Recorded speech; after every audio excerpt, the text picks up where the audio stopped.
In this issue of ABC's Wide World of Flying, Bill Cox gives you a left seat checkout in the fastest light twin flying, the 700 horsepower Machen Superstar.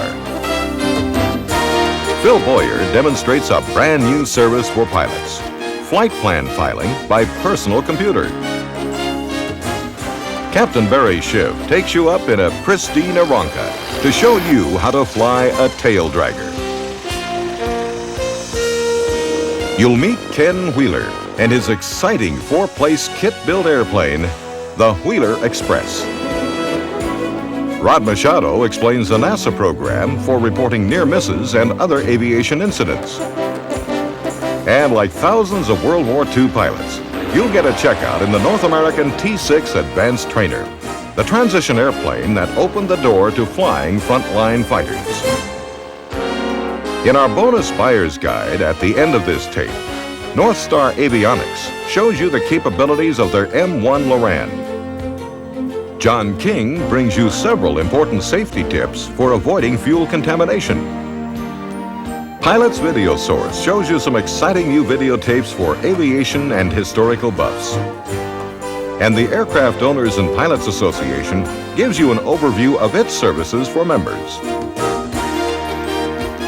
All this and more in this issue of ABC's Wide World of Flying.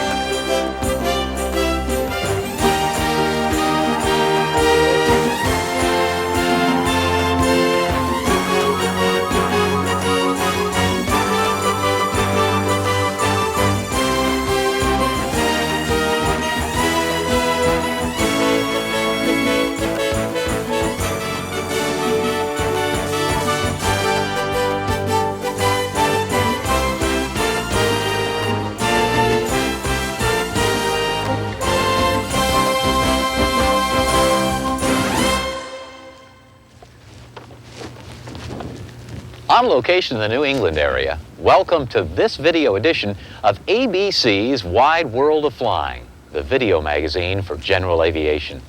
As you can tell from our opening announcement, we've got quite a videotape for you, including double exposures with our regulars Barry Schiff and Bill Cox, each delivering two stories in this video issue.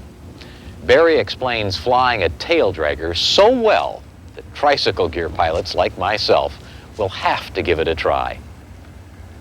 One of the goals of our unique publication is to promote a positive image of flying light airplanes to the general public, many not really aware of the important role that general aviation serves. However, one event each year probably does more to promote this image than all other efforts combined. Over 825,000 people consumed over 328 tons of ice, ate over 44,000 hamburgers, and drank almost 500,000 Cokes. But more importantly, had a constructive and safe look at aviation during the 1988 EAA, Experimental Aircraft Association Fly-In Convention this last summer. Approximately 15,000 planes, including over 2,000 on display, once again gave the Oshkosh Airport the distinction of being the world's busiest field, 4 times busier than O'Hare in Chicago. While the numbers for this 8-day event are staggering and the hot summer heat almost unbearable, this convention ranks high for other unique and important reasons. Nowhere else will you find crowds so big, parking for cars or planes so scarce, housing so short, and yet all perfectly organized, spotlessly clean, and just plain fun. The people who attend make this event. The spectators keep the grounds clean by picking up after themselves. The pilots obey complicated instructions as if this were their home airport. And the manufacturers who display products don't just send their sales managers, but the company presidents and owners come to talk about their products with anyone and everyone. A wide world of flying salute to the EAA, its founders, the city of Oshkosh, and Whitman Field. If you haven't attended this event, it's not too early to make plans for the next one. Right now, let's take a giant step from the home-built sport planes of Oshkosh to a topic that is of great interest to me in my pocketbook: twin-engine airplanes. It's pretty obvious since the last video that I've changed airplanes. But in his first story, Bill Cox makes me wonder whether I made the right selection.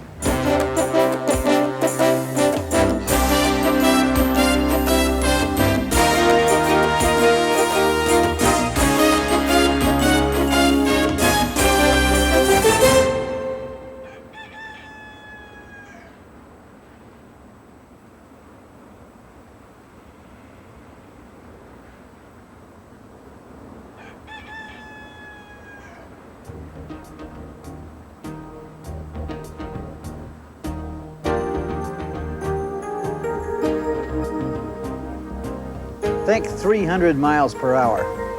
300 miles per hour. Has a nice ring to it, doesn't it? It's a magic number, and not many piston airplanes will even touch it. In fact, you can count the ones that will on the thumbs of one hand. This is the one, quite simply the fastest production piston airplane in the world.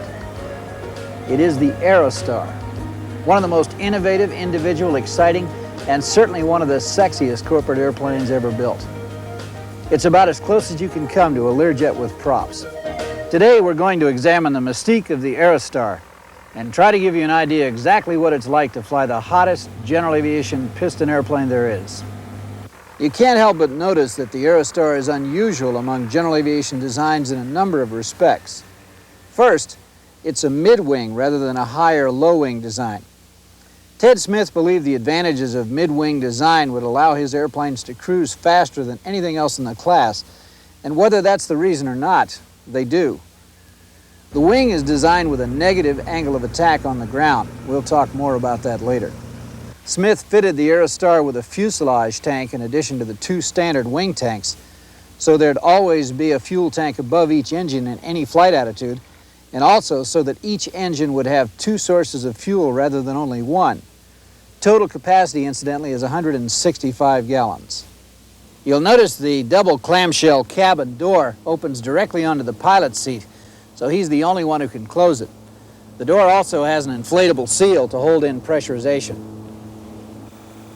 At first glance, the panel looks fairly conventional, but it does hold a few unconventional surprises. On the center console, you'll notice a small rocker switch for nose wheel steering. This is a hydraulic control that actuates nose wheel solenoids, since the rudder pedals aren't connected in any way with the nose wheel. The Aerostar's pressurization controls also are mounted on the center console, and the system allows about a 10,000-foot cabin at 25,000 feet. The fuel system consists of a pair of on-off crossfeed valves that provide dual fuel sources in the normal on mode. But enough preliminary Felder carb. Let's clear the props, fire up these big 350 Lycomings, and show you what this airplane can really do.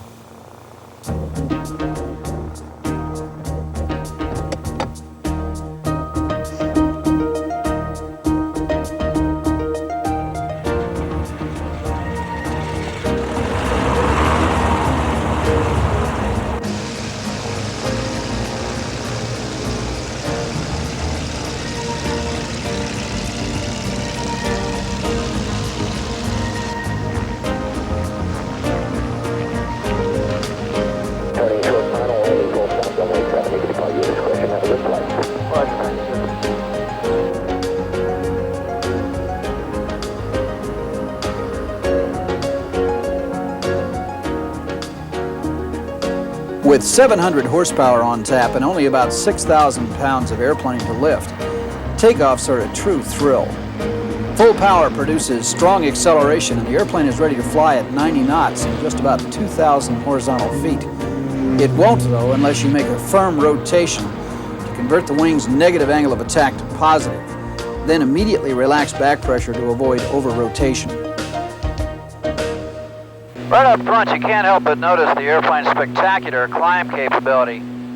Right now, for instance, we're holding best rate of 117 knots, and you can see we're still indicating just about 1,500 feet a minute. Also, it's interesting to note that that's going through 9,000 feet. The really interesting aspect of the Superstar's climb capability, however, is its cruise climb. We've pushed the nose over to a stabilized 175 knots. That's about 200 miles per hour. And as you can see, climb is still holding steady at just about 1,200 feet a minute. Also, you might note that we're going through 10,500 feet right now.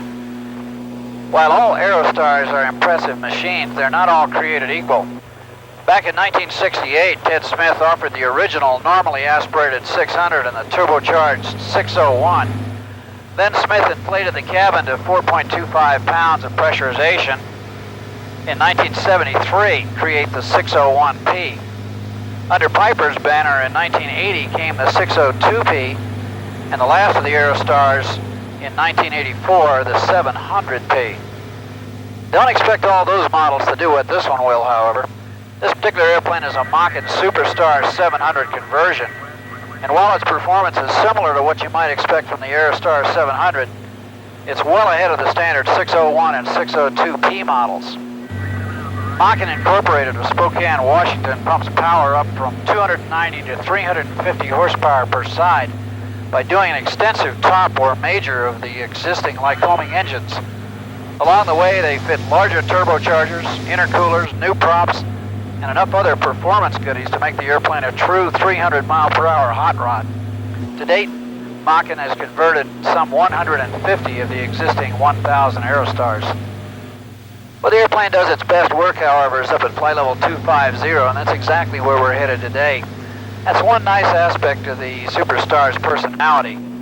Courage is flying high. Up above 12,500 feet, there's better safety pad of air below, less weather and turbulence to contend with, less traffic to worry about, and improved VHF navigation and communication radio reception. Okay, as you can see, we're going through 21,000 feet now with about 145 knots on the airspeed, and we're holding a good solid 1,100 feet a minute.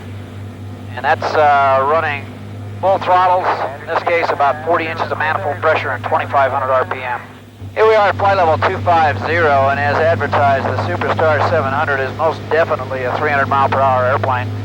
Coincidentally, we needed about 171 knots at this altitude to get 300 miles per hour, and with an unusually warm minus 22 degrees centigrade temperature here at flight level 250, that's exactly what we have, 171 knots. This comes out to right at 261 knots true, or 300 miles per hour, 301 miles per hour actually. Besides the Superstar's speed, what has always endeared Aerostars to pilots is that they're such beautiful handling machines, possessed of uncommon maneuverability. Roll rate is excellent, much quicker than you'd expect from a 3-ton twin. In fact, the airplane flies so well in the aerobatic mode that one airshow performer, Jimmy Franklin, does a spectacular routine in a solid black Aerostar. Another advantage of the Superstar's extra power comes if you're forced to fly the airplane in single engine mode. With one mill feathered and the other turning out a full 350 turbocharged horsepower, the airplane scores about 500 to 600 feet per minute at sea level and mid-cruise weights. This is quite a bit better than any other airplane in the class, but not all that surprising considering that even with an engine shut down, the Superstar 700 has the lowest power loading of any piston twin operating on one engine, 18 pounds per horsepower. Despite the Superstar's big cruise speeds, it's not a tough airplane in the pattern. 110 knots works just fine for approach, and the Superstar loves to squeak onto the mains and hold its nose off the ground.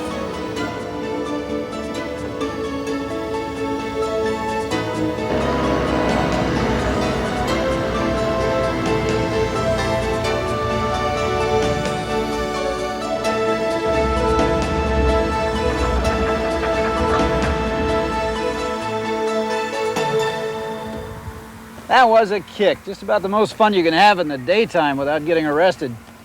Of course, like all airplanes, Aerostars aren't perfect.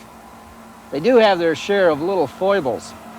Though the design itself is undeniably fast and efficient, it's a snug six-place airplane that's considerably happier with only 5 people aboard. Most Aerostar owners are fanatic supporters of the type, but even they admit maintenance costs are higher than for other medium twins. The unusual 3-tank fuel system was the subject of an AD that mandated separate fuel gauges and still generates controversy among Aerostar supporters and detractors alike. A few years back, there was another major AD that mandated more aerodynamic pre-stall warning, though all the airplanes have long since been fitted with the necessary strakes and dorsal fin. Machen's conversion, however, does not require the dorsal fin.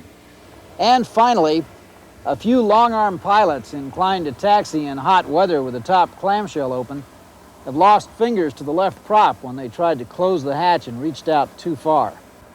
But despite its peculiarities, the Aerostar remains very much in demand. For many pilots, it's the ultimate airplane. If you're curious what all this performance and individuality costs, it isn't cheap, but then price is always relative. You can buy a nice 601P with mid-time engines for about $140,000. Drop back to an earlier model, say a 75, and you'll probably pay less than $100,000. Machen's Superstar 700 conversion, including a pair of top overhauls, will cost you another $64,000. If you have Machen major the engines instead, the tab is about $86,000. Aerostars are fast, exciting, fun airplanes to fly, especially among piston twins. They'll carry 5 people in relative comfort, span the continent in 7 hours, and they're so quick, they'll even leave many corporate turboprops in their wake.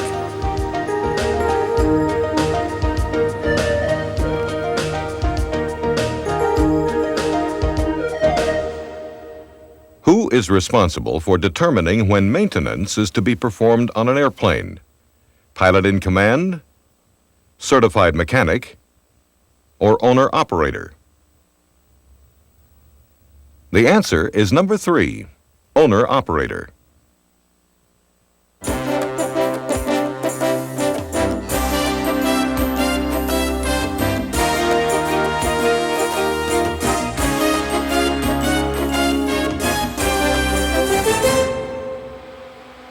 These are the final forecasts from a computerized weather briefing on an office personal computer. So what, many of you are probably saying. That's been around for years. Well, as the weather briefing ends, for the first time on national videotape, you're watching a flight plan being sent to the FAA directly from this computer. Many of us have waited for years for this to happen, and now it's here. Flight plan filing by PC, which is my What's New story for this video edition.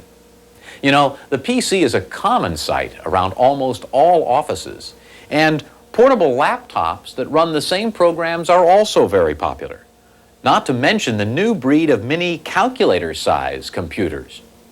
Now, no matter what brand that you want to use, IBM, Apple, Macintosh, or one of the many clones, all you really need to communicate with the outside world is a device called a modem. The least expensive fit right inside the computer, and trust me, you needn't be worried about your electronic ability to install it. They are an easy do-it-yourself project. Others connect externally and come in a variety of sizes for either tabletop or portable computers. Modems allow you to connect the digital information from a computer to another source. These modems all allow this connection to take place through a standard telephone line. The speed that the information is transferred is called the baud rate. Now, most common modems use baud rates of 300, 1200, or 2400. Be sure to use 1200 or 2400 baud, since less than that communicates a little too slowly for us impatient pilots. Now, once equipped with a modem, all you really need then is a software package, and that's a fancy way of saying a floppy disk. This will allow your computer keyboard and screen to communicate or connect to whatever by telephone. Lots of these are available, and you should ask your friends what they use. Some even come free when you buy a modem. There are a dozen or more flight planning and weather services that you can connect to once your computer is so equipped. They could be the subject of an entire videotape or book, so I'm picking my personal favorite, which just happens to be the first one for direct flight plan filing into the FAA network. It's called EMI Aerodata, a small company set up by pilots to provide just the information we general aviation types need at an affordable price. Their headquarters is in St. Louis, but your computer talks to them by dialing a local telephone number and connecting with CompuServe. Now, CompuServe is a nationwide video text service with a whole menu of features, some designed specifically for pilots. The easiest way to sign up for CompuServe is to call 1-800-848-8199. Their charges are placed on your pre-registered credit card and are based on the number of minutes your computer is online with them. The maximum charge is $12.50 per hour. Once online, you can get to EMI Automated Flight Planning and Weather by typing Go EMI. Menus will guide you through the EMI basic services. Now, most of the services have an additional charge that is based on the number of miles associated with the flight log or the weather. Maximum charge is around $6. Let's start with something very simple and with no charge, and that's the trip time and distance check. Merely enter a departure airport, we'll say Teterboro, a destination, we'll say Norwood, Mass., and an average block-to-block ground speed, we'll say 180 knots. And EMI gives you the distance and time that it will take, along with other important information. The real power of EMI comes through one of 4 menu selections: AeroNav, AeroVOR, AeroRoute, and AeroBrief. Let me begin by demonstrating the simplest, which is AeroBrief, providing a route-specific weather briefing only. You enter your aircraft number, and yes, a log is kept of all en route briefings requested, which should answer some of you skeptics who wonder if computer weather constitutes a documented legal briefing. Next, tell the computer your departure point, the route you'll fly by Victor Airway, Jet Airway, or connecting fixes, and in this case, we'll just put in a destination, Norwood again. If you specify a VFR flight, you'll get the most information since hourly observations are included. The departure time, of course, is important for winds aloft forecast. That's all there is to it.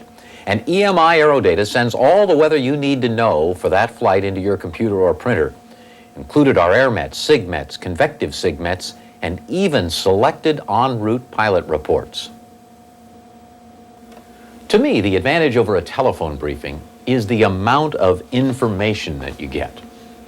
There's no briefer interpreting the data. You're reading exactly what the flight service station specialist reads. You have the time to absorb the information at your pace, rather than hurriedly copying down the weather segments that the telephone briefer reads. Many experienced pilots might think that this is too much weather data. However, you can't tell me enough about what's happening and going to happen along my route of flight. Now, while I'm on the weather features of EMI, I should point out one of the very few negatives. Weather maps and graphics are almost non-existent. Yes, there's a teletype radar map using printed numbers to depict precipitation levels, but there is no question that the higher priced services offer better maps and graphics. Since you are accessing EMI through CompuServe, however, there are 2 color screens available on CompuServe at 50 cents each that are really spectacular if you have the proper hardware and software. Both the radar map and the weather depiction chart for IFR, VFR, and MVFR flight conditions are super. You student pilots or those with recent private tickets shouldn't think EMI is beyond you. There's probably no better way to learn about flight planning and weather than through the computer. AeroVOR Choice 2 is probably a good example. Let's say you're planning a cross-country trip and you want to use VORs for navigation. You specify the identifiers for your departure, let's say Teterboro, and your destination airport, we'll say Norwood again, and then select whether you want to be routed direct or on airways where possible, and we'll say direct. Select an altitude, 5,000 feet, and remember the time is important for those winds aloft. A cruise airspeed, 150 knots, and then you have the choice of calculating fuel burns if you desire. In this case, we'll say no. AeroVOR automatically selects your route, choosing the shortest distance between the VORs and allowing you to stay on established airways if you wish. Out comes a printout that is ready to use in the cockpit. It includes a recap of the trip data you've entered, includes magnetic courses to and from each of the VORs and their frequencies. A message is even printed should the program detect an error like terrain or DME or VOR inoperative. I find the cockpit printout helpful for writing down actual VOR arrival times, and it generally matches the actual flight condition within 1 to 2 minutes. What follows next is a complete aerobrief weather briefing for this specific flight, just like I showed you earlier. More sophisticated users with RNAV, LORAN, Omega, or INS equipment will love the flight log printout from AeroNav. This is my personal favorite. It eliminates measuring out RNAV waypoints on a chart and calculating radials and distances. Merely enter the departure airport, in this case Teterboro, and this time we're going to go around the New York TCA, so we'll say take us to Carmel VOR and then RNAV direct to the destination Norwood. We'll go at 11,000 feet. Once again, time is important for the winds aloft, and 190 knots this time. We'll also skip the fuel burn calculations, and we have no slant range. Out comes a functional cockpit flight log with a complete recap of the trip. All the waypoint information with VORs, frequencies, radials, distances, lat long, and elevations. Once again, at the end of the flight log comes another complete aerobrief National Weather Service summary. If this isn't enough, let me explain ProPlan right before testing the brand new flight plan filing capability. At first, computer filing will be available only to registered ProPlan users. Now, what EMI does is store your aircraft identification number and critical performance figures in a special file if you register as a ProPlan user. This incurs a one-time charge of $25 plus 50 cents per briefing and allows for personalized operational characteristics to be used. En route times and fuel burns are calculated automatically for the airplane you own or rent, exactly the way you like to fly it. Now, the form takes a little time to fill out and can be downloaded to your computer. Now, using my N number registered in ProPlan and AeroRoute, here's the full computer power of EMI Aerodata online. As a more experienced user, I can speed up my session by putting all the information in a string separated by semicolons rather than waiting for each question and answering them one at a time. N number, semicolon, then my departure airport, which will be Hanscom Field, Bedford, Massachusetts. 3 guesses as to why I'm not going out of Boston's Logan Airport. Then glide intersection, Victor 292 to Sages intersection, Victor 489 to Cote intersection, and the destination airport will be Teterboro. I'm going to ask the program to optimize my flight for 4 altitudes, 10,000, 14,000, 16,000 feet, and flight level 180. Yes, you're right, I'm trying to show off the capabilities of my new plane with that last altitude. The departure time will be 1700 UTC, and I'll be departing at a gross weight of 5,990 pounds. You can see how much faster that entry was, and the N number combined with ProPlan tells EMI a lot of information about my plane and flying characteristics. Out come the 4 altitudes I chose with the total time en route and the fuel burn for each one. I'll select 10,000 feet for flight planning purposes. First, the flight log for use in the cockpit will be produced. All the estimated times en route and between fixes are adjusted for my aircraft performance based on the winds aloft forecast for the previously selected altitude of 10,000 feet. My complete route of flight is shown with total information on each fix. As in our other examples, a complete aerobrief weather summary follows, stopping only to ask for the radius needed for the alternate airport forecasts. Now, the wide world of flying exclusive. At the end of the weather briefing, EMI asks ProPlan users whether or not they want this file as an FAA flight plan.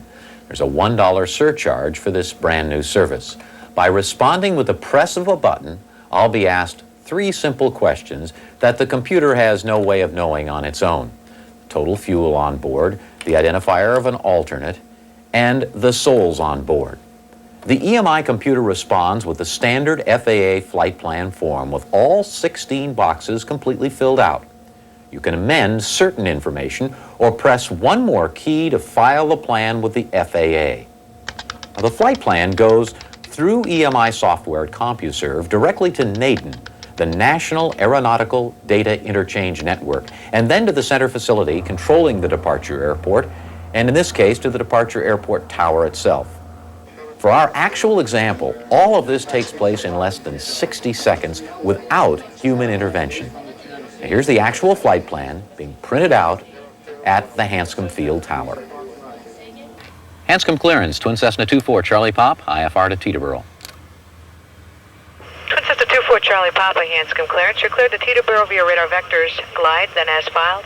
Maintain 2,000, expect 10,000, 10 minutes after departure. Departure frequency will be 124.4 and squawk 3462. Okay, cleared to Teterboro, radar vectors glide, then as filed, maintain 2,000, expect 10,000 10 minutes after departure, 124.4 and 3462 the squawk. Twin Cessna 24 Charlie Papa, your readback's correct. Contact ground for taxi. Have a good flight. The long-awaited flight plan filing by personal computer is finally here, and you were among the very first to see it happen. Now, the other weather service vendors will soon be along with their own unique brand of software for flight planning and associated weather. But right now, I'm real glad that I chose EMI and CompuServe, since they were among the very first. Above which cabin pressure altitude must the required minimum flight crew use supplemental oxygen at all times? 12,000 feet, 12,500 feet, or 14,000 feet? The correct answer is number 3, 14,000 feet.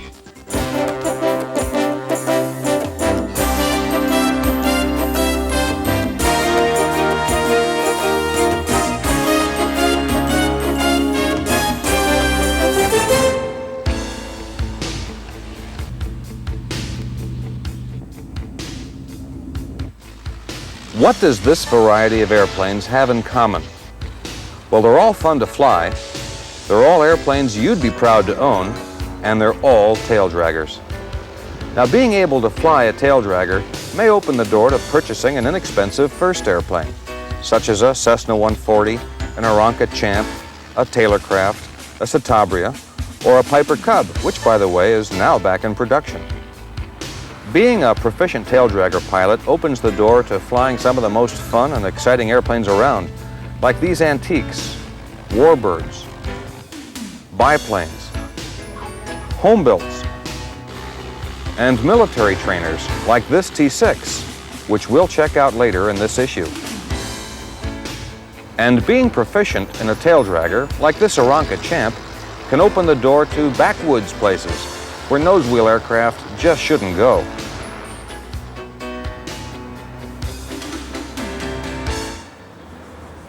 Pilots joke that you're not through flying a taildragger until the engine is shut down and the wheels are chocked. And with good reason. They're more demanding of piloting skill and less forgiving of mistakes. But as any bush pilot can tell you, taildraggers offer significant advantages over tricycle gear airplanes. Because the tail sits so low, taildraggers offer better ground clearance for propellers. Here, for example, it's 21 inches.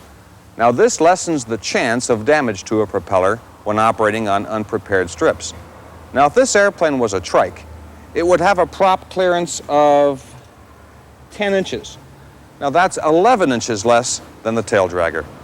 Hey, thanks a lot, Dan.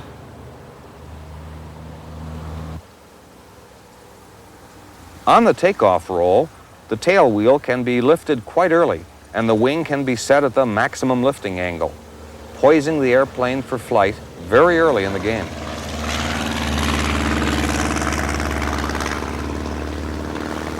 A nose wheel can't be raised until the airplane reaches a higher speed, and the nose wheel, bouncing along the terrain, is an impediment to acceleration. Besides which, in really rough or soft fields, the nose wheel can dig in and be damaged. Another advantage of a taildragger is that it can take off in a shorter distance and at a slightly lower airspeed than an equivalent tricycle design. Now, here's why. As a tricycle gear airplane rotates for takeoff, the horizontal tail surface produces a downward force to raise the nose wheel. This negative lift effectively adds weight to the airplane and requires that the wing produce additional lift for takeoff. But now look at the taildragger. The horizontal tail surfaces produce positive lift to raise the tail. Since the tail feathers are supporting some aircraft weight, the wing doesn't have to produce as much additional lift to get the airplane off the ground. And once you're in the air, the tail wheel still provides a couple of advantages. First of all, it's lighter than a nose wheel, so you get a bit more useful load. And it's a lot smaller than a nose wheel, which means less drag and higher cruise speed. For example, this Piper Pacer, the one with a tail wheel, and this Piper Tri-Pacer, the one with a nose wheel, are virtually identical airplanes, except for the landing gear. Now, in this particular case, the Pacer, the one with the tail wheel, is 8 knots faster. But flying a taildragger is not all honey and cream. There are some very serious disadvantages, and these relate to directional control difficulties and instability while maneuvering on the ground. The first problem is that the taildragger is a natural weather vane. It's built just like one, and seemingly with a mind of its own, a taildragger has a tendency to turn into the wind, no matter which way it's coming from. Turning into the wind is no problem at all. As you can see, the airplane wants to do that all by itself. But since the airplane wants to turn into the wind, turning downwind can be very difficult, or even impossible if the wind is strong enough. Turning away from the wind can require full rudder, hefty differential braking, and a heavy hand on the throttle to blow air across the rudder and increase its effectiveness. Weather vaning is only one reason why it is difficult to keep a taildragger's nose pointed in the right direction. The second has to do with the location of the center of gravity, which, on a taildragger, is located behind the main landing gear, thankfully. Because if the CG were located ahead of the main landing gear, the airplane would simply plop on its nose while sitting on the ground. When a taildragger starts to turn, the momentum or inertia of the airplane wants to make it keep going straight. It's one of Newton's laws at work. In other words, the center of gravity, or the weight of the airplane itself, tends to continue the turn by pushing against the outside main landing gear wheel. In this respect, the taildragger is unstable. Now, once a turn on the ground has begun, for any reason, the aircraft tends to continue turning and turning and turning. And if a pilot doesn't maintain control, the result is a ground loop. Now, how would you like to see a demonstration of a ground loop? Now, I know you really didn't expect me to ground loop an airplane, but we can accomplish the same thing using this tricycle. First of all, let's demonstrate how a nose wheel works. The center of gravity is behind the nose wheel. Now, notice how the tricycle, more or less, wants to go in a straight line. Okay. Now let's turn the tricycle around and convert it into a taildragger. Notice now that the center of gravity is situated behind the main landing gear. Now let's see what happens when we push it. Well, there's the ground loop I promised you. Only quick feet on the rudder pedals can keep a taildragger going where you want it to go. And this alert, quick reaction is one of the principal skills that a pilot must learn when transitioning to a taildragger. Another problem you might encounter while taxiing some taildraggers is over-the-nose visibility. The solution is to make gentle S-turns. This allows you to alternately look ahead from one side of the aircraft and then the other. And remember, always taxi slowly in a taildragger and be alert. Okay, we're going to make a normal taildragger takeoff. One thing you have to remember is that because the tail is so low and the nose so high, P factor is effective almost immediately, so it takes a little bit of right rudder as soon as you add power to keep the airplane going straight. The idea, of course, is to raise the tail early in the takeoff roll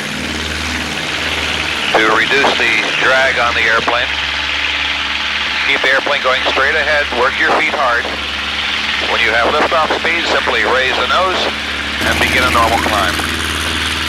There really isn't all that much to it. It's a matter of keeping active on the rudder pedals, keeping alert, keeping the airplane going straight ahead. Once in the air, there's no significant difference between a taildragger and a nose wheel airplane. The only difference really is ground handling, takeoffs, landings, maneuvering on the ground. Okay, we're now going to make a crosswind takeoff the wind is coming from the right. In a crosswind takeoff in a taildragger really combines the normal technique used for taking off in a taildragger with the crosswind technique normally used in a nose-wheel type airplane. Pull the control stick to the right because the wind is coming from the right. Raise the tail, keep the airplane going straight, right wing down, lift off speed, and there we go. Once you're in the air, of course, the taildragger is just like any other airplane. Use coordinated controls and make a normal climb out. A soft field takeoff in a taildragger is similar again to a soft field takeoff made in a tricycle gear airplane. The only difference, of course, in a tricycle gear airplane, you have to raise the nose and lower the tail to increase the angle of attack so that the airplane will come off the ground at as early a speed as possible without allowing the nose wheel to burrow into the ground. In a taildragger, you're already in the ideal liftoff attitude for a soft field takeoff, so all we're going to do is roll down the runway, keep the tail on the ground, and when the airplane is ready to fly, it'll come off the ground in that attitude. Here we go. We never raise the tail as we do during a normal takeoff. We simply allow the airplane to fly off the ground in three-point attitude.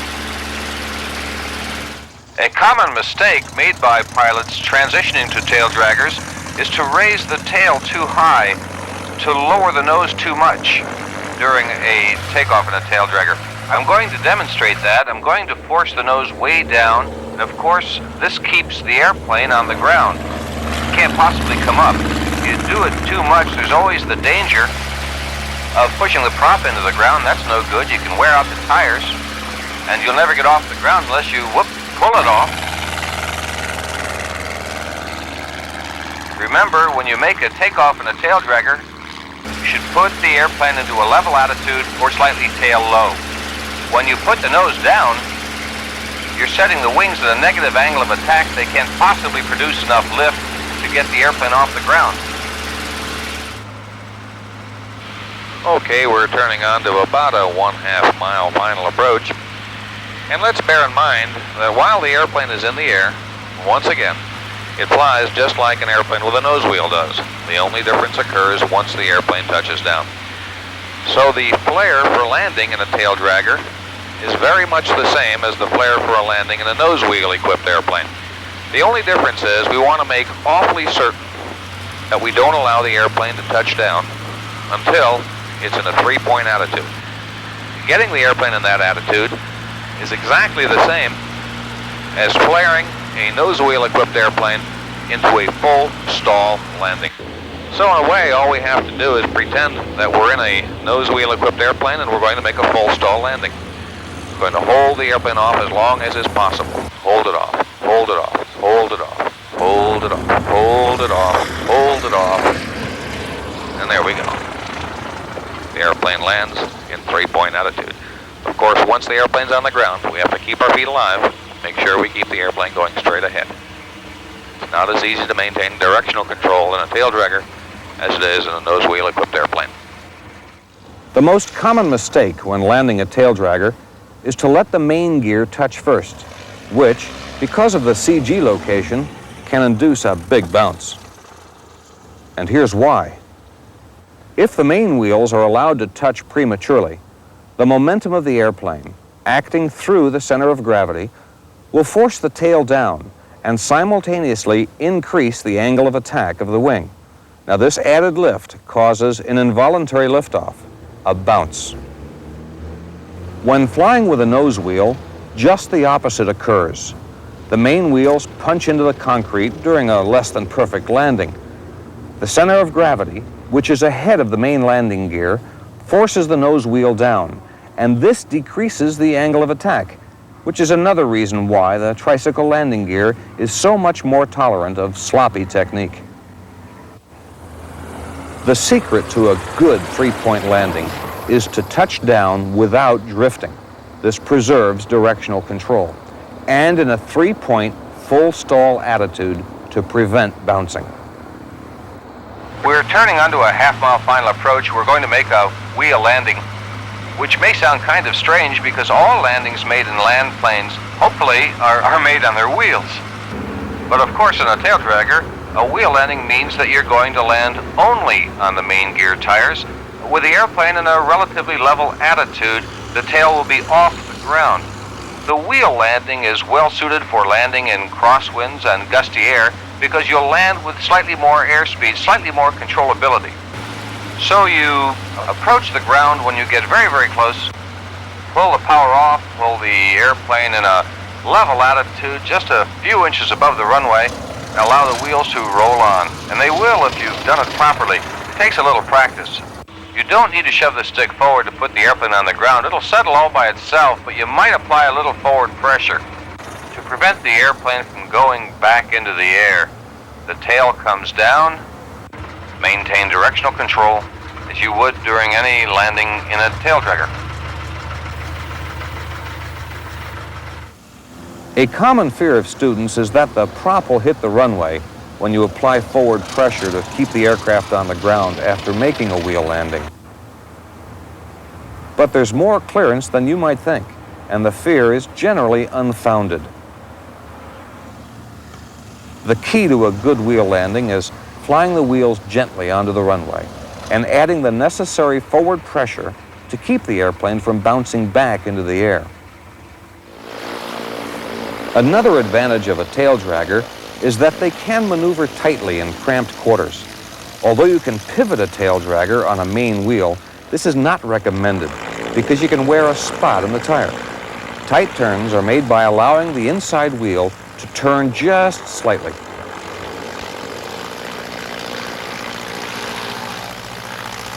Flying a taildragger is more difficult than flying with a nose wheel. It demands proper handling all the time and is less tolerant of error. But learning to fly a taildragger challenges a pilot to fly attentively and precisely, which are wonderful attributes for any of us who envision ourselves as proficient pilots.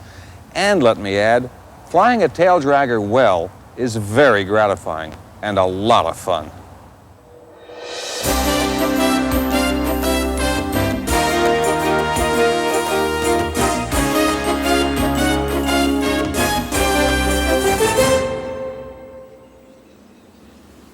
The Pacific Northwest is definitely airplane country. Here in the shadow of Mount Rainier, the largest airliner builder in the world, Boeing Aircraft, produces everything from the 737 to the 767. More importantly for general aviation, some of the country's most exciting homebuilts are designed and constructed and test flown right here in the Seattle area. A case in point is the remarkable Wheeler Express. Like many of the new generation of homebuilts, the Wheeler Express is a composite aircraft built primarily from fiberglass. In keeping with the trend toward aerodynamic efficiency, it's also an unusually economical design, capable of cruising at well over 1 mile per hour per horsepower, and that's with fixed gear. Perhaps most significant of all, though, the Wheeler Express comes with 4 seats, a feature that's been missing from home-built aircraft for far too long. The man responsible for the unusual Wheeler Express is, logically enough, Ken Wheeler, a second-generation airplane enthusiast who changed careers from the specialty lighting business 4 years ago to devote full time to his dream. Ken, this is quite a little airplane you have here. Tell me, back in 1985, when you initiated the design program on the aircraft, what were some of your design goals? Well, we wanted a family sport plane, Bill, something that would offer the sportiness of the traditional sport planes and yet offer the utility of the factory plane, something that would carry the family, offer the ability for mild aerobatics, that sort of thing. Ken, obviously this isn't your garden variety home built. Could you detail some of the differences between the Wheeler Express and other home builts on the market? Well, sure, Bill. We focused on several things. One was ease of construction, another was ease of flying, and of course the utility of the airplane. We wanted to have provide something that was the equivalent of a factory airplane and still offer the sportiness of your typical kit plane.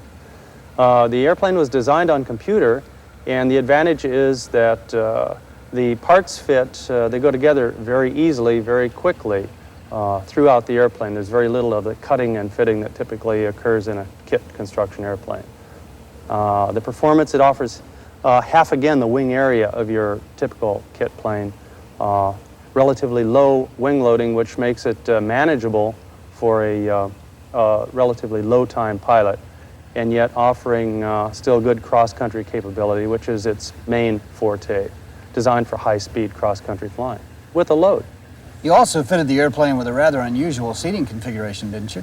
This is a recreational airplane after all, and we have to get skis in it. So we have a ski rack aft, and the skis protrude slightly forward into the cabin, so we faced one passenger aft so that leaves room for the skis.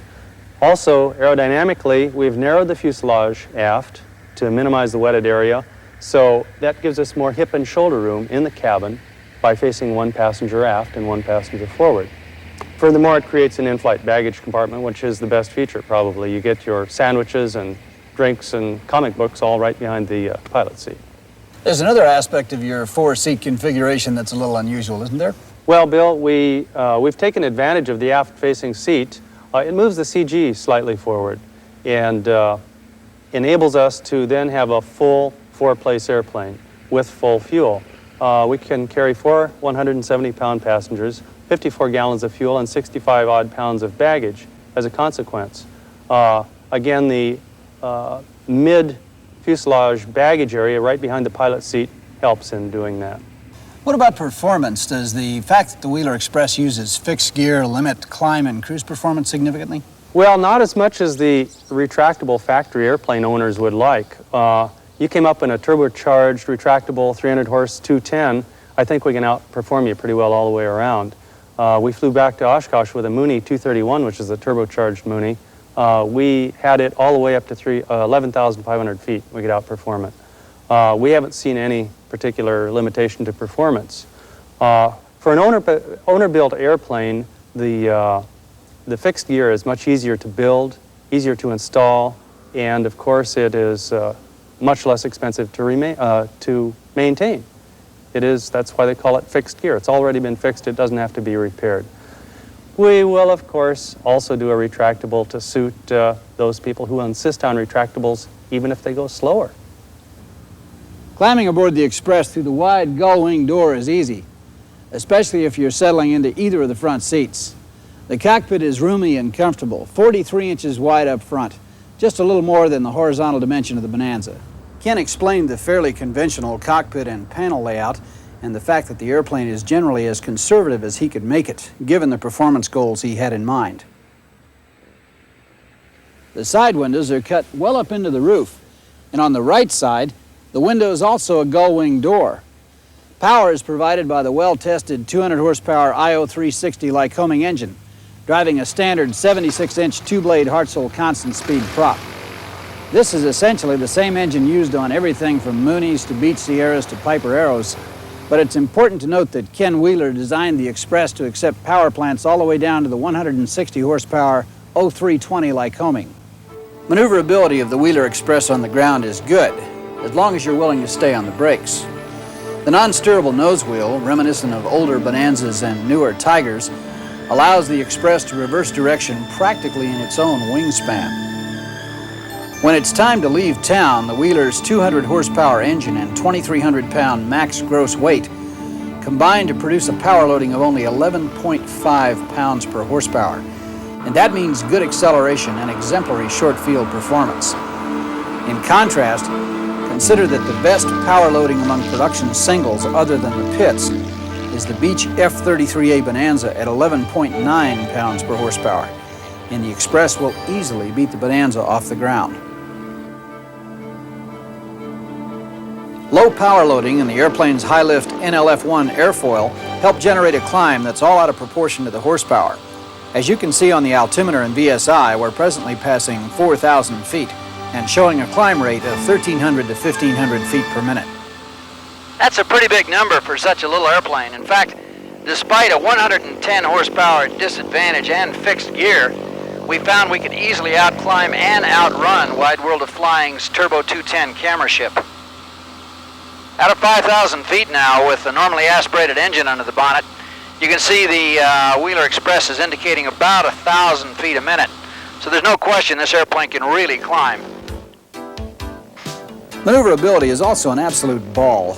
Roll and pitch response aren't exactly aerobatic, but the ailerons generate about 60 degrees per second in roll, and pulsing the yoke in pitch results in an oscillation that damps after about 2 cycles. Pitch force doesn't build up excessively in turns either, and though this airplane isn't fitted with electric trim, staying ahead of the pitch is easy. One of the Wheeler's best features, however, is its cruise capability. Deflect the flaps up to the variable 10-degree reflex position, an adjustable setting based on angle of attack, set cruise power at 75% up at 6,500 feet, and airspeed will settle on 160 knots indicated for 180 knots true. Up here we're burning only about 10 gallons per hour, and that works out to something like about 18 nautical miles per gallon. With 50 gallons of fuel in the tanks, you could easily fly for 4 hours plus reserve and cover something like 700 nautical miles in the process. Remember, we're talking knots and nautical miles, and not miles per hour and statute miles here. If you're willing to climb higher and use less power, you can realize even better efficiency and mileage. With the 200 horsepower engine out front, service ceiling on this airplane is right at 20,000 feet. There are those who will buy a Wheeler Express for more than simple cross-country travel, however. The airplane is happy to oblige in the basic aerobatic mode, and you'll find aileron rolls to be great fun, like this.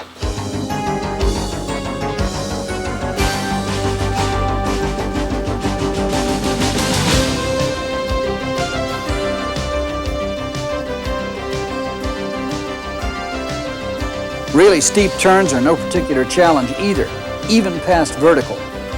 Ken Wheeler designed the airplane to utility G limits, plus 4.4 and minus 2.2 Gs, so limited low G acro is possible, including rolls and even an occasional hammerhead. At the opposite end of the speed envelope, handling remains good as airspeed bleeds off. The Express retains plenty of aileron for roll control down to no-fly configuration.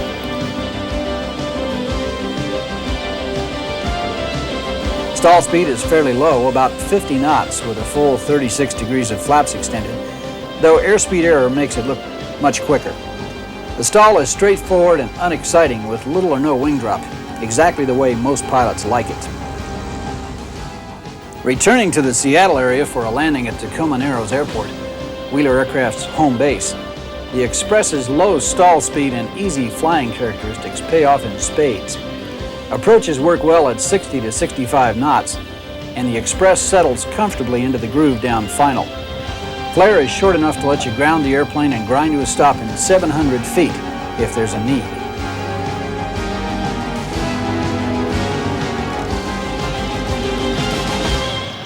It's been just a year since we first flew the airplane, and our focus has been on finishing our tooling. The original airplane was built from plaster tooling, and we are in the process of converting all of that to fiberglass tooling, which is, in this case, epoxy tooling. We're not just now beginning to ship kits, and we have builders now building those. We have about 15 people in the shop and several in the engineering department. And here's our aluminum spar carry-through. The aluminum spar in conjunction with the fiberglass wing have been tested to 11 Gs. The design ultimate was 8.8. At 11 Gs, neither one failed. The spar carry-through bolts failed in shear. We feel this is adequately strong, and obviously it's aerobatic capable at limited weight. This is the rib material from which the ribs will be cut. We lay up 2 layers of glass on either side of the rigid polyurethane foam core, vacuum bag the material, and then it's cut out using water jet driven by computers, which the computer data comes from our computer system from which the ribs were designed. Essentially, it's CAD-CAM. This is an aileron. It has been laid up and is now being vacuum bagged, and through this process we can achieve nearly the same strength-to-weight ratio as a pre-preg process. This is a test part in our lower fuselage mold. The fuselage is split horizontally top and bottom, which gives easy access to the construction process. You can easily install the wiring, plumbing, etc. before the top is put on the airplane, so the construction process is considerably speeded up. Like all home builds, the promise of so much performance on a sexy fiberglass airframe is seductive. And it's therefore important to remember that this is, after all, a home-built airplane. You do have to build it, and not all builders finish what they start. At $19,750, the Wheeler Express comes pre-packaged in 5 main kits, and Ken Wheeler estimates construction time at 1,000 to 1,500 hours. If you average 2 hours work every weeknight and another 10 hours on weekends, you'll need a minimum of 50 weeks, a full year, to complete the airplane. Remember, that's if you average 20 hours a week. On the other hand, when you do finish it, the Wheeler Express offers something no other home built has really succeeded in selling: 4 usable seats. You can take the wife and kids with you for fun. Besides that, the Wheeler's performance is nothing short of stunning for a fixed-gear 4-seater. Efficiency is excellent, and if that's not enough, an Express is virtually guaranteed to turn every head on the ramp.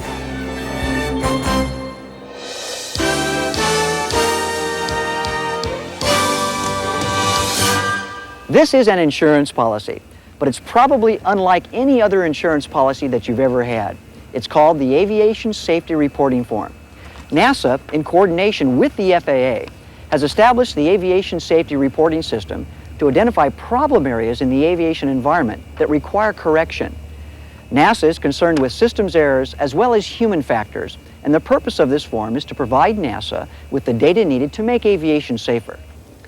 Now, it's quite possible that you may have been involved in a systems error or human factor error that caused a violation of the FARs. An example of this might be missing an assigned altitude by 500 feet or misinterpreting an ATC clearance. This is just the type of real-life information that NASA needs. Now, pilots would understandably be reluctant to discuss this with anybody other than their lawyer. But this type of information is extremely important to NASA, and that's why they've worked a deal with the FAA, preventing enforcement action against a pilot concerning an error if this ASRS form is filled out completely and sent in within 10 days. Even though a violation could appear on the pilot's record, FAR 9157 prevents any reports filed with NASA from being used for FAA enforcement purposes. A pilot's anonymity is carefully guarded by NASA. This immunity privilege frees the pilot to write NASA about what happened without fear of recrimination. By the way, this immunity privilege can be used only one time in any 5-year period. Now, just sending in the ASRS form doesn't automatically invoke your one-time in 5-year immunity privilege. This privilege is only invoked if the FAA decides to take enforcement action against you, and this may not happen. Now, do understand that the prime purpose of filing a NASA safety report is to make flying safer, to identify and correct deficiencies in the system.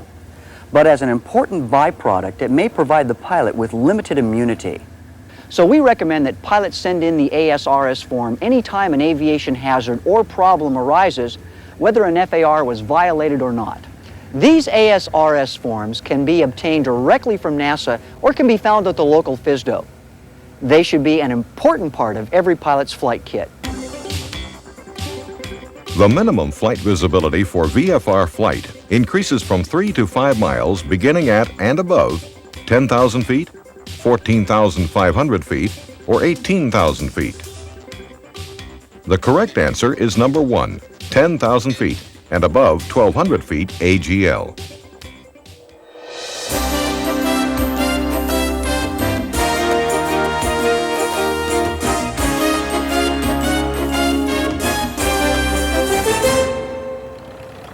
Ask any pilot what aircraft has been used to train the most pilots, and they most likely would name the Cessna 150 and 152. But they'd be wrong. The world's most popular trainer, at least so far, is North American's T-6 Texan. Now, those built for the Navy may have been called SNJs, and those built by the Canadians and British may have been named Harvards. But a rose by any other name is still a rose. And as you shall see, this award-winning T-6G is unusually sweet. Now, pre-flighting a T-6 is fairly straightforward, but there are a few unusual features worth noting. Now, take this landing gear warning light, for example. This light indicates to the control tower operator at night that the pilot hasn't forgotten to extend his landing gear. Now, here's a nice feature: plexiglass covers to prevent the wheels from getting dirty. The T6 handles like a World War II fighter. It's light on the stick and has an outstanding roll rate, due in part to the ailerons, which, as you can see, have servo tabs, just like those of a Learjet. For a military airplane, the T6 has a relatively large baggage compartment. The trouble is, when you carry 2 people, you can only carry 15 pounds of baggage. The fire extinguisher is accessible to the pilot in the rear cockpit. It's also accessible to someone on the ground. It's pretty handy. Something not found on many airplanes is a red passing light. It's used to warn other pilots in formation of your intent to pass. The T6 has a 40-quart oil tank, and 20 quarts are the minimum required for takeoff. Some pilots like to say that the oil consumption of a T6 is almost as much as the fuel consumption, but that's obviously an exaggeration, sort of. Another really nice feature are these viewing windows. There's one on each wing, and they allow a pilot to look directly at the landing gear downlocks while in flight. There's never a question about landing gear position. As you can see, the cockpit of a T6 is strictly military and very functional. Most of the instruments and controls, however, are fairly conventional, but there might be a few goodies in here you're not familiar with. This is a manually operated fuel pump. It's called a wobble pump. In case the engine-driven fuel pump fails, you have to pump and pump and pump and pump, but only for as long as you'd like to keep the engine running. Now here's something that belongs on all airplanes: a low-level warning light for each fuel tank. A light comes on when the quantity in its 70-gallon tank gets down to about 10 or 12 gallons. Some of the most interesting items are actually on the floor, ahead of the pilot's seat. For example, you'll notice right now the controls are locked, but that's no problem because the control lock is situated right here. Now this funny-looking thing down here is not a gas pedal, even though it looks like one. That's the starter pedal. When it comes time to start the engine, simply push the pedal and the engine will turn over. Now located to the right and left of the starter pedal are the ventilation controls. With my right foot, I can introduce hot air into the cockpit on a cold day, or I can use my left foot to open the ventilation valve and allow cool air to come in on a hot day. And since the seats on a T6 don't move fore and aft, you have to have a way of accommodating long-legged and short-legged people. And that's done simply by adjusting the rudder pedals. Right now, the pedals are fairly far aft, but I can use my right foot to unlock and push forward the left pedal, and I can use my left foot to unlock and push forward the right pedal. Oh, and I don't want to forget about the rear view mirror. Very important. It's used not only to make sure that you're not being attacked from the rear, but it's used also to check up on your rear seat passenger to make sure that he or she doesn't decide to bail out on you. The rear cockpit is essentially the same as the front cockpit with a few interesting differences. For one thing, although you can extend the landing gear from the rear, you can't raise it. Don't ask. Also, there's no starter pedal in the rear cockpit, which means you have to do the starting from up front. And the third interesting item is this control stick. For example, you can remove it when it's not desired and stow it right here. Starting a 9-cylinder radial engine isn't very difficult, and I'd like to show you how. It's just a matter of building up fuel pressure with the wobble pump, giving it a few shots of prime,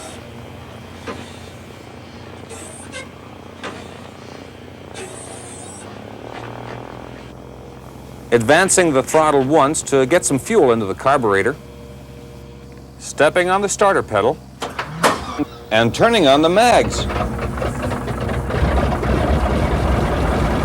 And listen to the throaty sound of a 600 horsepower supercharged Pratt & Whitney engine coming to life.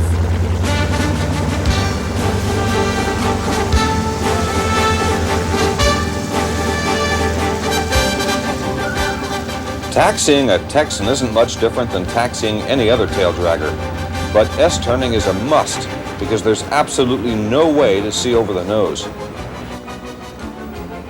But have pity on the instructor in the rear seat. He can't see a thing except the back of his student's head. One nice feature of the Texan is that it is really hard to lose directional control while taxiing. And now this is because holding the control stick aft engages a lock that allows only limited movement of the tail wheel. But if you do need to make tight turns on the ground, all you have to do is push the stick forward. Now this unlocks the tail wheel and allows it to swivel all the way. And this is when a T6 pilot really needs to be on his toes. A high-speed taxiing turn with the stick forward can result in a whirling dervish of a turn, loss of directional control, and possibly a ground loop. This is why the control stick is held aft most of the time while taxiing during the early part of a takeoff roll and as soon as possible after landing. The before takeoff checklist is fairly conventional. There's nothing unusual to do.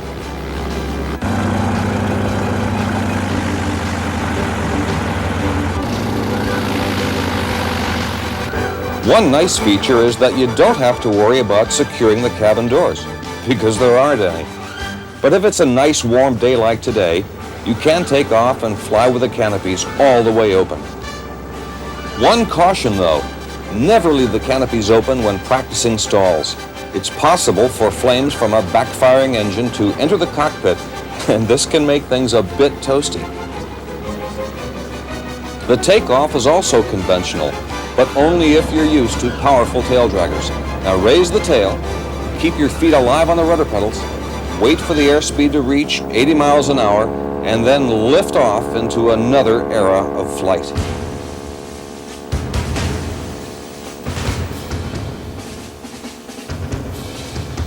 The best rate of climb airspeed in a T6 at gross weight is 112 miles per hour, which results in a climb rate of about 1,000 feet a minute.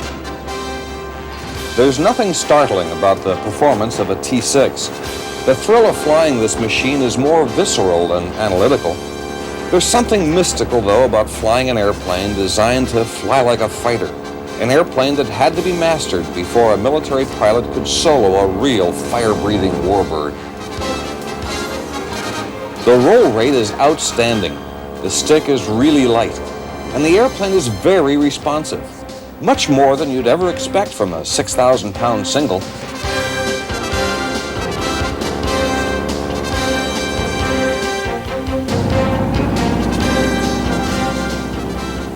Flying a T6 is the closest that most of us will ever come to flying a Mustang or a Corsair.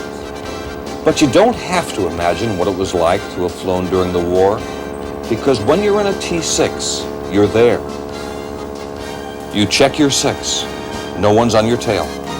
This one's yours, baby. All yours.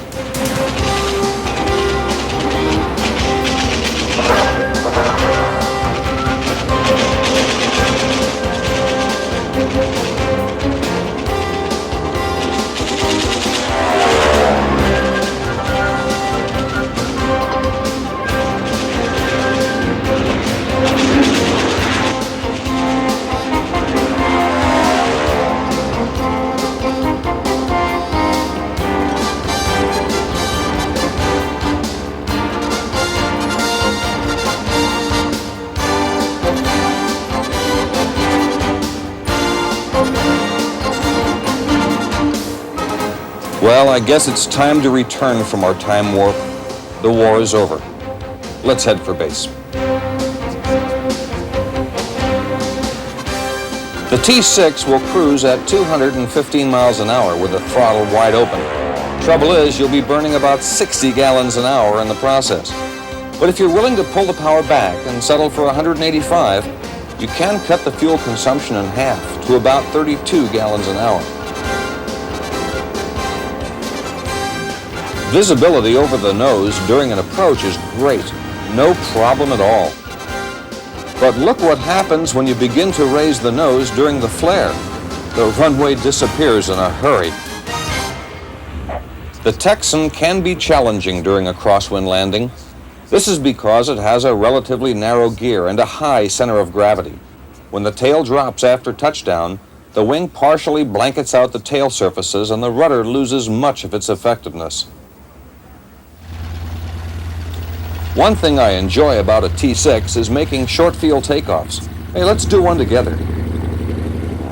The book calls for using full flaps, and like most other aircraft, applying full power before brake release.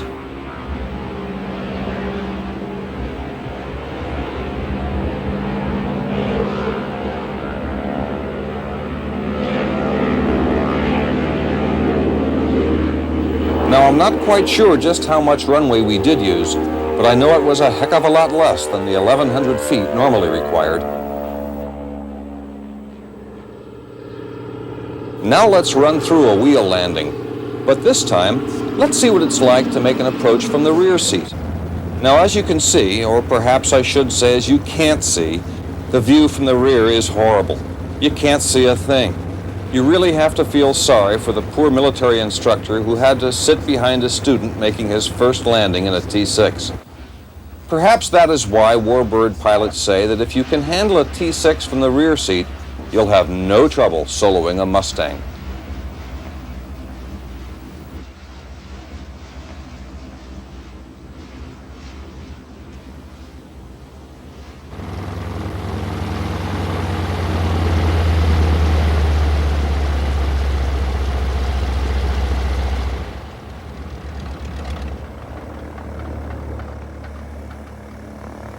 Hey, Barry, you forgot to retract the flaps. You know, that's really embarrassing because it signifies that a new T6 pilot is at the controls. Inexperienced pilots often forget to retract the flaps on a T6 because they can't be seen. Out of sight, out of mind, I guess. As you can see, the T6 has split flaps, like on a Cessna 310, but notice that they span across the bottom of the fuselage as well. Once the engine is shut down, the only way to raise the flaps is to remove the engine cowling and use a hand-operated hydraulic pump behind the engine. Hey, Grant, how'd you like to do me a favor? Yeah, I know what you want. It's nice to have some help around. Everyone knows that buying a warbird can be an expensive proposition. A P-51, for example, can cost the better part of $1 million. But T6s don't fit into that category. A really nice one doesn't cost any more than what Cessna used to charge for a moderately equipped 172. But a T6 is not an airplane for everyone. Now, right now, I'd like you to meet Bill Melamed, the proud owner of this rebuilt Texan. Forgot to raise the flaps again, didn't you, Bear? Bill, this is not the time or the place. Oh, sorry about that, Captain. Everyone knows you're awfully proud of this airplane, Bill. But tell me, what made you decide to buy a T6? Well, I guess it goes back to when I was a kid, Barry, during World War II. I used to love to draw military aircraft in combat. I'd even daydream about flying them someday. And I think the airplane that I drew the most often was the T6. I guess this was because, to me, the T6 looked most like what I thought an airplane should look like. I was really in love with that machine. Call it nostalgia, call it a love affair with the past, call it anything you want. Maybe I'm just a romantic. But owning and flying this piece of aviation history has made me one very happy pilot. She's all yours, Barry. Well, Bill, I gotta tell you, this is about the most beautiful T6 I've ever seen. Thanks a lot. This hand-operated hydraulic pump can be used to pressurize the hydraulic system on the ground with the engine shut down. It also can be used to raise the flaps.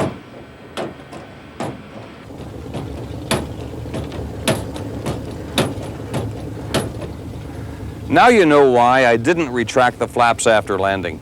It gave me a good excuse to show you something really nifty. Now, as you look into this area here behind the engine, you can see that there's quite a bit of plumbing, but it's all not as confusing as it first appears. That's because the various fluid lines on this airplane have been color-coded for easy identification. The yellow lines represent the oil system, and the red lines make up the fuel system. The blue lines carry hydraulic fluid. In all of its versions, 20,000 T6s were built between 1938 and 1953, and about 400 of them are still flying in the United States. Now, no one knows how many hundreds or perhaps thousands are still flying in other countries. One thing is for certain, though. The North American T-6 Texan is the most significant training aircraft ever produced. And those who have been privileged to fly one can testify to the claim that there isn't anyone who doesn't love a T-6. I hope you've enjoyed this video edition of ABC's Wide World of Flying. You know, our unique video magazine has received very positive reviews in a number of major publications in recent months, including not only just aviation magazines, but also Popular Mechanics, which was written up in our last newsletter, and just last month, People magazine. Now, we're very happy for the recognition in the national press, but the recognition that counts most is yours, and that's been tremendous. Our subscription and renewal rates are outstanding, and for that, we thank you. Now, looking ahead to our next issue, Bill Cox will be bringing you a left seat checkout in another exciting kit-built airplane, the 300-mile-per-hour Glass Air 3.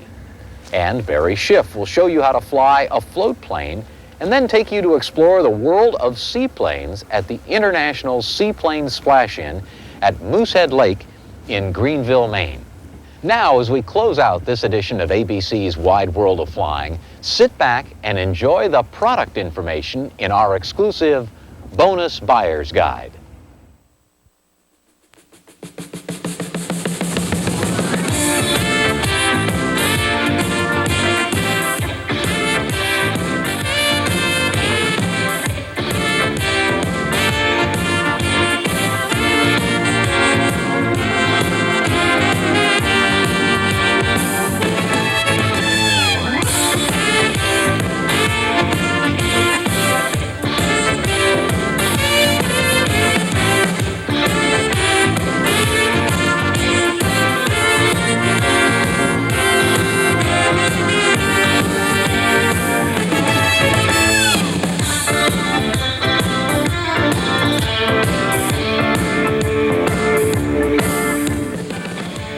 And with a Lorraine, you don't have the stress of a constantly verifying thing because it's right there on your machine.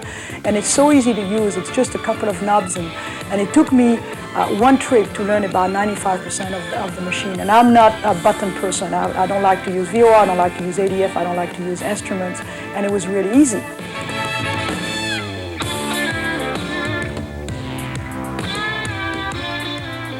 Now with the M1, you know, we always worry about when we look on the window and we see a hazy day and not very good visibility.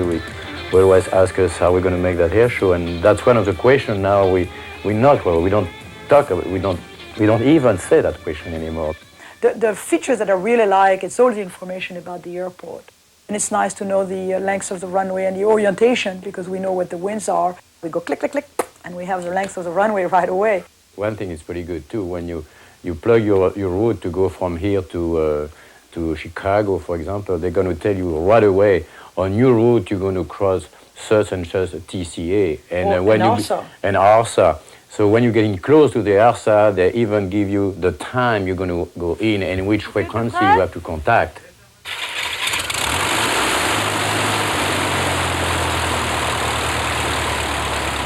One of the features we really like on the M1 too is in case of you have to land immediately at the emergency landing. You know, you just have to plug two switches and they give you right away the closest airport when you can land. Yeah. And if you don't with the longest runway, you don't have to look if you don't like it, the runway is too short or grass runway, you go to the next one and you choose the airport, the best airport you want to go. Yeah. A nice feature that they have also, it's sometimes when it's very, very bumpy, we found that it's hard to pick up a book and find the ident of the airport you want to go to. And you can find the airport either by the town or the full name of the airport. And it's very, the way to enter the letter, you don't even have to look at the machine. You can still look and clear all the traffic outside and you turn those little knob and it goes very quick and it's very easy.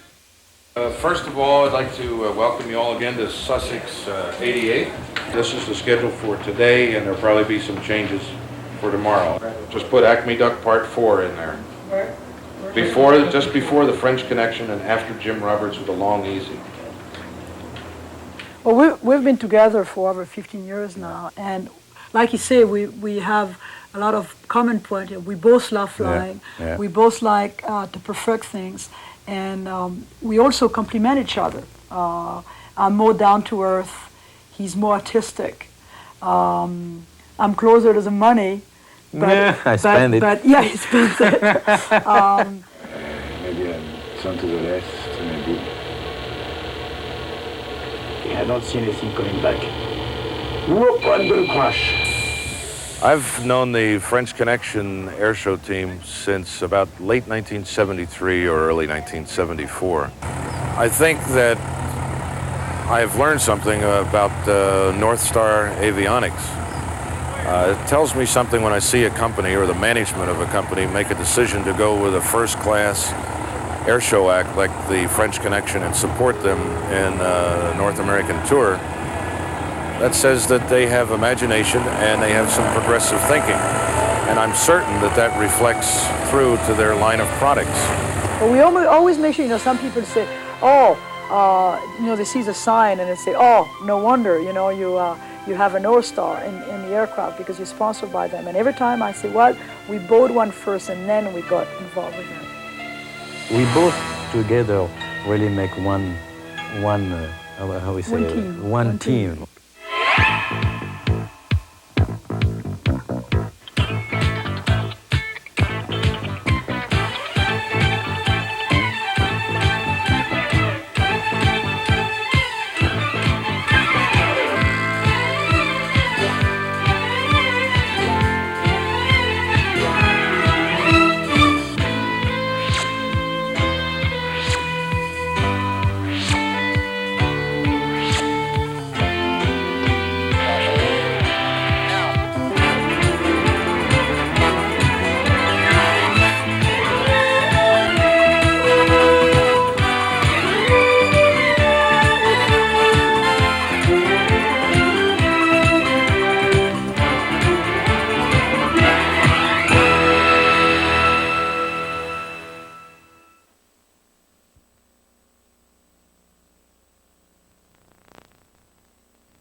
From Pilot's Video Source comes the collector's edition of Victory at Sea.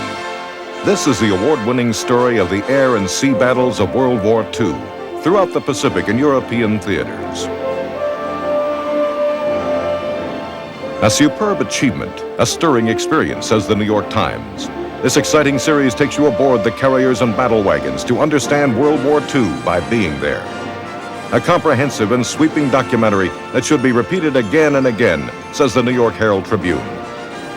This is a story of the men who flew and sailed and fought. A story that touches the heart and life of every American today. And may this sailor find repose with the plane in which he gave his life, that we might live.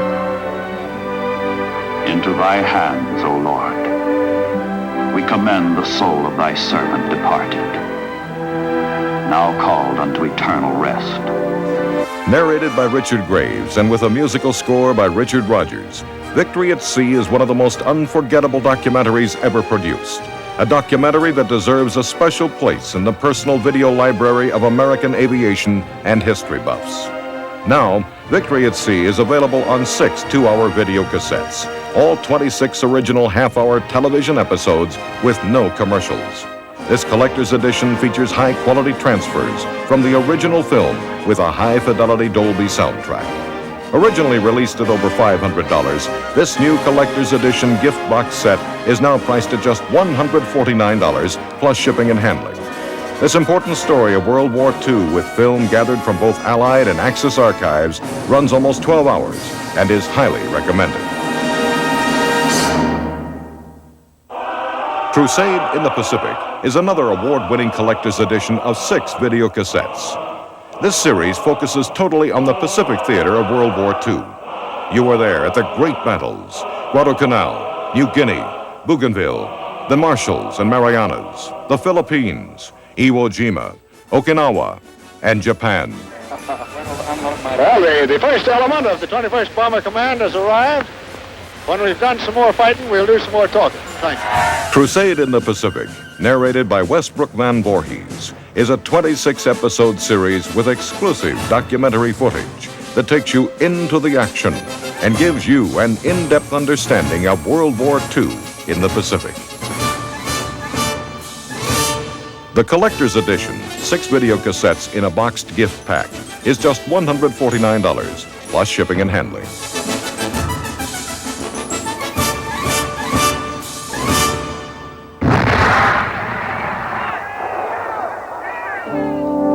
Vietnam, the 10,000-day war. The real story behind the longest, most controversial war in modern history is now available in this special collector's edition. Written by Pulitzer Prize winner Peter Arnett and narrated by Richard Basehart. Here's the complete story of Vietnam as seen through the eyes of both the soldiers and politicians.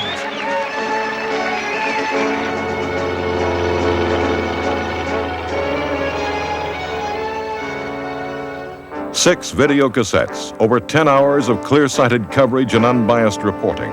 Get a full understanding of Vietnam. Order now. Each of the collector's edition gift box sets costs $149, plus $5 shipping and handling. Each series consists of 6 cassettes, with a total running time of 11 to 12 hours. Also available from Pilot's Video Source is this unique documentary film, The Story of the Flying Wing. Produced by Northrop Corporation, its purpose was to demonstrate the advantages of the YB-49A flying wing over a more conventional design, undoubtedly to influence the funding of further development and production. In this film, you'll see how the airplane is flown, with elevons for roll and pitch control, and unique split rudders which provide yaw control and speed brakes. The film includes interesting cockpit details, such as this massive throttle quadrant for 8 turbojet engines. And it shows in simplified terms some of the engineering principles of the flying wing. This film is especially relevant in view of the fact that this airplane is closely related to the most secret and advanced stealth technology today. Want to learn more about the flying wing? This very rare 23-minute film is a unique addition to your video library. The Story of the Flying Wing is available for $24.95 plus $3 shipping and handling from Pilot's Video Source. But as a special offer to subscribers of ABC's Wide World of Flying, it is available free with the purchase of any collector's edition gift box set at the regular price of $149. To order by credit card, call toll-free 1-800-223-3556. In California, call 1-800-445-4944. Please place your order between 9 and 5 Pacific Time, Monday through Friday. If necessary, use the pause button on your VCR to copy down these phone numbers. You may also return the enclosed card or write us at the address shown. The distributor's policy is that defective tapes may be returned for replacement. Don't miss this limited free tape offer. Order now. Hello, fellow pilots. I'm John King of King Schools. This is a tip from one of our new takeoff courses that just could keep you from being very disappointed someday. Engine failure can be a real letdown for a pilot. I know, I had a double engine failure in a twin, and to say that I was disappointed would have to be the understatement of the year. You know, actually, the catastrophic engine failure that most pilots visualize is rare. Much more common, and the cause of my double engine failure is engine stoppage due to fuel problems. Now, this is really good news in a way because you and I can do something about it. One of the things we can do is to make sure that we follow the manufacturer's instructions for draining the fuel before the flight. One of the things we're looking for is to make sure the fuel is a proper grade. 80 octane is red, 100 low lead is blue, and 100 octane is green. And if you happen to mix the grades of avgas, the dyes tend to cancel and the fuel tends to turn clear. Now, that's a little bit of a problem because jet fuel is also clear. But jet fuel smells like kerosene and has an oily feel to it. And when it evaporates, jet fuel leaves an oily stain and gasoline doesn't. You also need to check for fuel contamination. One of the things you're looking for is little black particles in the fuel, and these could come from a deteriorating float or a gasket that's broken up, and they could interrupt your fuel supply. But by far the most common cause of fuel contamination is water in the fuel. If you do have water in the fuel, it'll tend to stay separate from the fuel and settle into a glob down at the bottom of the strainer. One way for water to get into the fuel is from a leaking O-ring and a fuel cap. Now, most fuel caps have two O-rings, one around the outer circumference and one at the center of the cap around the spindle. Now, frequently this inner O-ring at the center becomes worn from the opening and closing of the cap, and that can cause leaking. You can test for a leaking O-ring in your fuel cap by pouring fuel over the cap. If the fuel falls through the cap, obviously you have an O-ring that needs replacement. Now, another source of water contamination is absorption. And this is a lot more common than you might think. The problem is that water can actually be absorbed in the fuel. And the amount of water absorbed in the fuel depends on temperature. Cold fuel cannot hold as much water as warm fuel. So if you fly from a warm, moist environment to a cold environment, the water that was absorbed in the fuel can now precipitate out in the form of ice crystals, and these can interrupt your fuel supply. This is a special problem for turbocharged aircraft that fly at high altitudes, and it happened to be the exact cause of my double engine failure. When water is absorbed in the fuel, no amount of draining will eliminate it. So if you fly from warm climates to cold climates or at high altitudes, I recommend that you consider adding isopropyl alcohol or Pris to your fuel according to your manufacturer's recommendations. Taking these steps to ensure uninterrupted fuel to your engine just could save you the disappointment of a big letdown someday.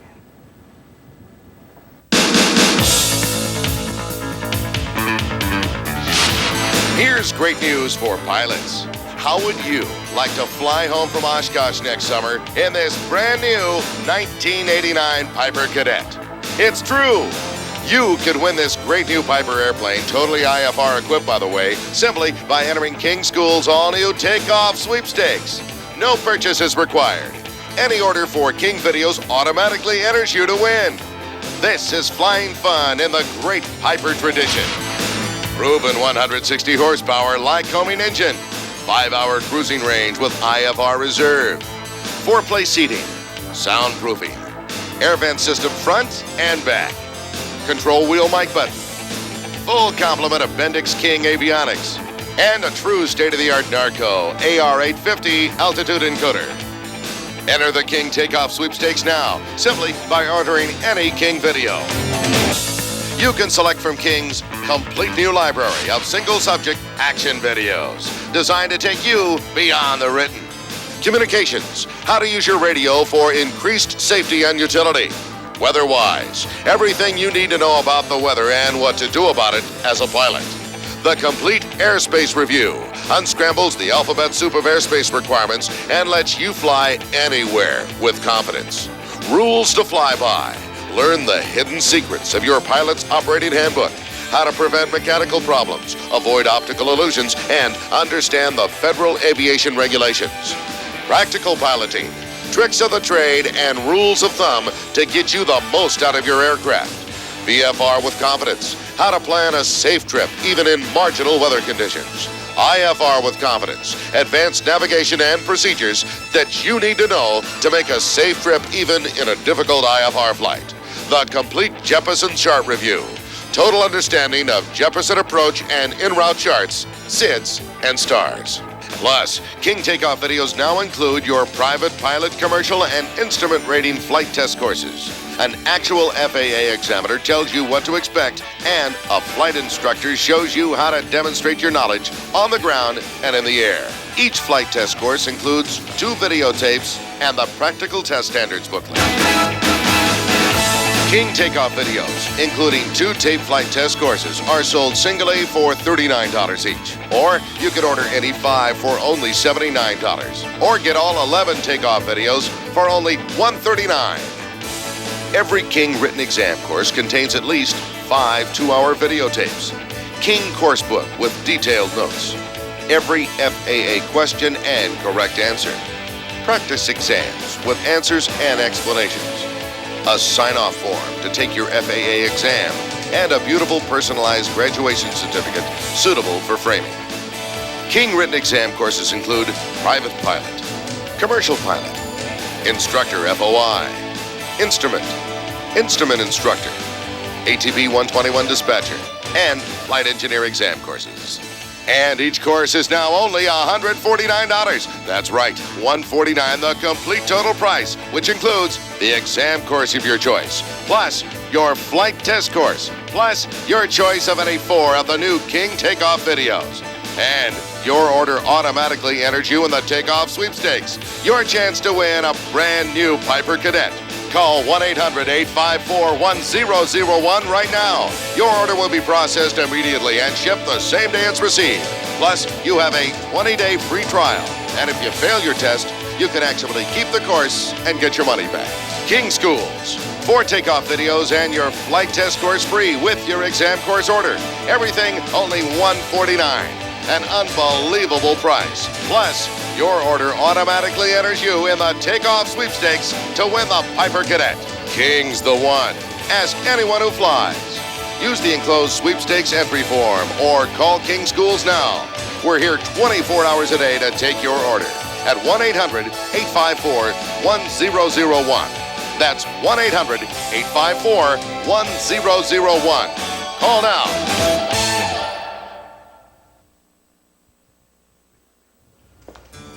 The Aircraft Owners and Pilots Association was founded in 1939 to lobby for general aviation and to promote the safety and interests of pilots. The organization has grown to over 260,000 active members with its headquarters in Frederick, Maryland, just outside Washington, D.C. We thought you would enjoy an inside look at the AOPA headquarters to get a better idea of how the AOPA serves general aviation today. Through the years, one of the most important services your association performs is representing the interests of general aviation pilot before the Congress, the government agencies, and the state legislatures.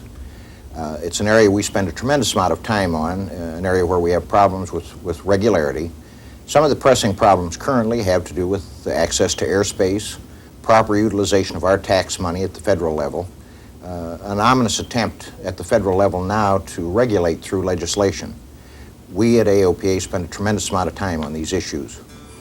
In addition to working with lawmakers, AOPA often takes its messages right to the public. I tend to get a little irate. Another important facet of the AOPA is the services it provides to members. Some of the more popular services, which are just a phone call away. I understand you're purchasing your first aircraft. Buying an airplane? AOPA can help with technical advice and low-cost financing. Halifax is an airport of entry, and let me give you the number for customs. Planning an international flight? AOPA can help you with the paperwork and planning. That report is available from the National Technical Information Service. Got an aviation-related question? AOPA's research department can help find an answer. There's some insight as to why the FAA is requesting a thallium fuel. Got a medical problem? AOPA's experts can help you understand how to deal with this situation. One of the most popular benefits of AOPA membership is Pilot Magazine. It's aimed exclusively at the information needs of active pilots to keep them abreast of the world of general aviation. Without creeping in or creeping out. In addition to its lobbying efforts and services to members, the AOPA is vitally involved in training and communications to improve the safety and enjoyment of flying. And through the Air Safety Foundation, AOPA reaches tens of thousands of pilots every year with its critical message of pilot proficiency and knowledge. A lot of us remember when flying was just that, simply flying. Unfortunately, it's become far more complex. We're all concerned about liability, about taxes, about costs, and we're obviously all concerned about safety. We want to reassure you that AOPA is here day in, day out, fighting the battles to ensure that you and I can still do what we love most, simply fly. And if you happen to get in the Frederick area, please come by the airport and see us, those of us at the association representing your interests. To join the Aircraft Owners and Pilots Association and receive all the benefits of being a member, plus Pilot Magazine every month, simply call their toll-free number, 1-800-USA-AOPA. They will be pleased to answer any questions you may have and will take membership information right over the phone. If you are viewing a borrowed copy of Wide World of Flying and would enjoy having your own subscription, or if you'd like to order a subscription as a very special gift for a pilot or aviation enthusiast, credit card holders may call us toll-free at 1-800-999-8783. Or you may send a personal check to our subscription center in Riverton, New Jersey. The price is just $99.95 for 1 full year.